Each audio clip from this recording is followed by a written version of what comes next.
مگر جیسے ہی اس نے اپنا فون نکالا روشنی مکمل طور پر گل ہو گئی۔ کسی نے سرگوشی کی، مجھے انصاف چاہیے، اور ہوا میں ایک عجیب سی بسانت بھر گئی۔ عروج کی سانسیں تیز ہونے لگیں۔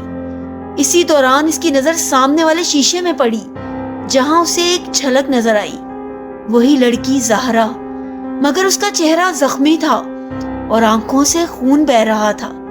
عروج کے کانوں میں ایک آواز گونجی، مجھے زہر دیا گیا تھا، انہوں نے مجھے مردہ سمجھ کر اندھیرے تہہ خانے میں دفنا دیا۔